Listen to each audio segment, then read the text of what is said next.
Leviticus 27. Last chapter was all about the rewards for obeying God and the punishments for disobeying God.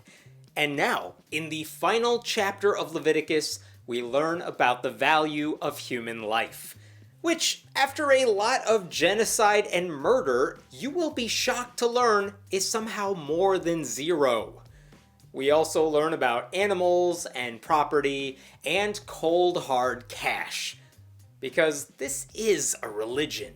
The Lord said to Moses, "Speak to the Israelites and say to them, if anyone makes a special vow to dedicate a person to the Lord by giving the equivalent value, set the value of a male between the ages of 20 and 60 at 50 shekels of silver according to the sanctuary shekel.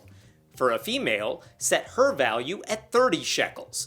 For a person between the ages of 5 and 20, set the value of a male at 20 shekels and of a female at 10 shekels. For a person between 1 month and 5 years, set the value of a male at 5 shekels of silver and that of a female at 3 shekels of silver. For a person 60 years old or more, set the value of a male at 15 shekels and of a female at 10 shekels. If anyone making the vow is too poor to pay the specified amount, the person being dedicated is to be presented to the priest, who will set the value according to what the one making the vow can afford." Now, maybe you just heard that and thought, did God just put a price tag on human life? That can't be right. God would never do anything that awful. Which tells me two things. You have clearly not been paying attention to the Bible, and you have not stepped inside a megachurch. Here's the thinking, though. Maybe you promised God that your child or slave would help clean up the tabernacle, but now you need that person to help you on the farm. As a way to make it up to God, you're gonna have to pay a price. Are you taking an adult male away from God? Then you'll have to pay 50 shekels. An adult female? The biblical gender wage gap says women are worth only 60% of men, so 30 shekels will be enough. Same deal with younger people. The men cost 20 shekels, but the women 10, because the wage gap got worse. But if you offered God a baby or a toddler, it's 5 shekels for boys and 3 for girls, back to 60%. And if you offered God your grandparents for some reason, it's 15 or 10 shekels.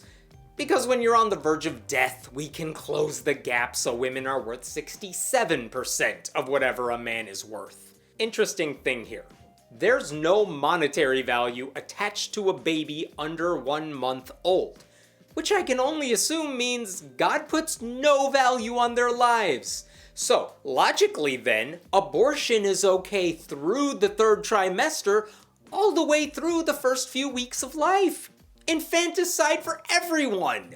But God nicely says at the end that if you're too poor, the priests can just negotiate how much your family members are worth. Because there's definitely a price, and religious leaders will always be able to figure it out. It's gotta be something they teach you in your first semester at seminary. If what they vowed is an animal that is acceptable as an offering to the Lord, such an animal given to the Lord becomes holy. They must not exchange it or substitute a good one for a bad one, or a bad one for a good one. If they should substitute one animal for another, both it and the substitute become holy. If what they vowed is a ceremonially unclean animal, one that is not acceptable as an offering to the Lord, the animal must be presented to the priest, who will judge its quality as good or bad. Whatever value the priest then sets, that is what it will be. If the owner wishes to redeem the animal, a 5th must be added to its value. Look at that! You can buy back people you've promised to God, but not animals. Those are his. Unless they're unclean, in which case you owe God the cost of the animal plus 20% for trying to get away with that dirty trick. You just know the Bible thinks a good, clean animal is worth way more than a young woman. We don't get numbers, but come on. We know. If anyone dedicates their house as something holy to the Lord, the priest will judge its quality as good or bad. Whatever value the priest then sets, so it will remain.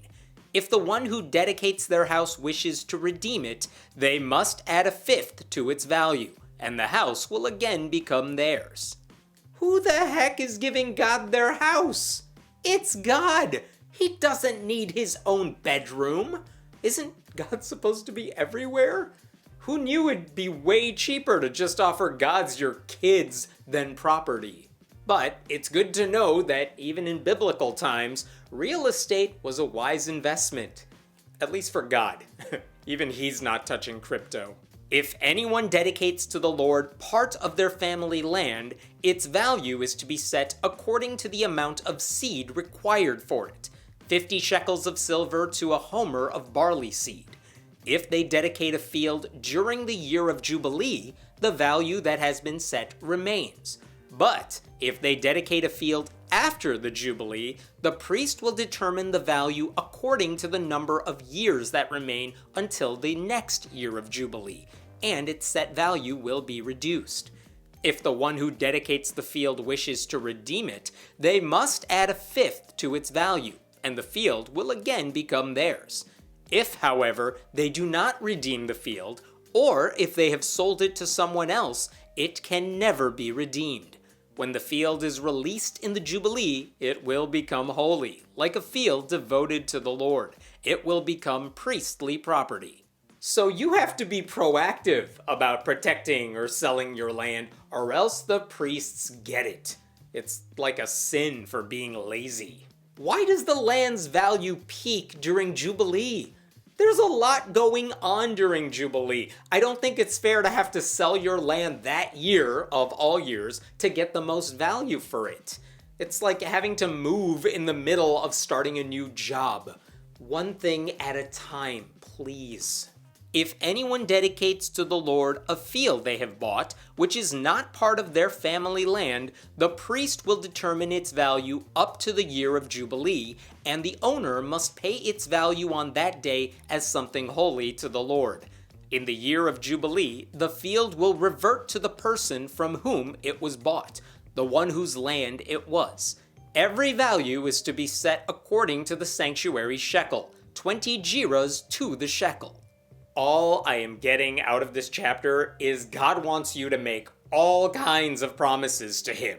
And if, for whatever reason, you change your mind, you're on the hook for a lot of cash. Either way, God's gonna be richer at the end of the day. No one, however, may dedicate the firstborn of an animal, since the firstborn already belongs to the Lord. Whether an ox or a sheep, it is the Lord's. If it is one of the unclean animals, it may be bought back at its set value, adding a fifth of the value to it. If it is not redeemed, it is to be sold at its set value. God's like, you're not allowed to buy back the older animals. I stole those. You can't have them at all.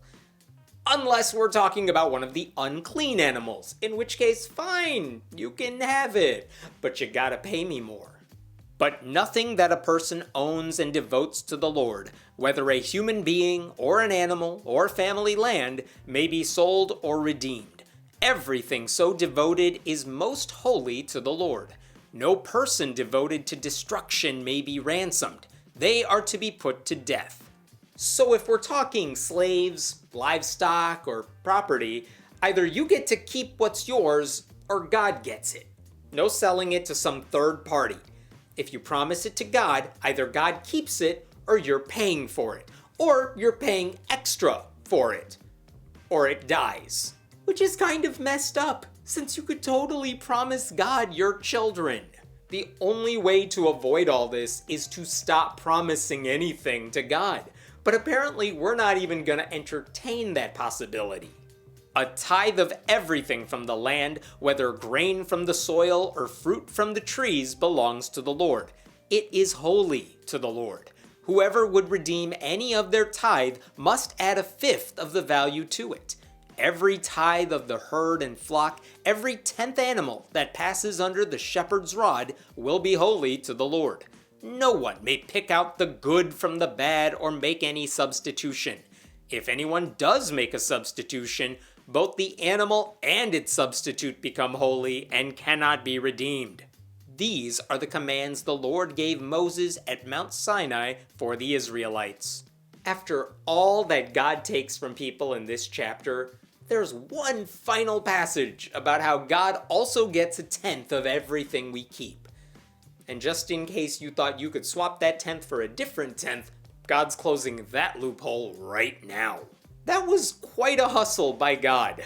He managed to make the Israelites pay if they ever go back on their word, which kind of ignores the bigger question of why they would promise anything to God, then want to take it back.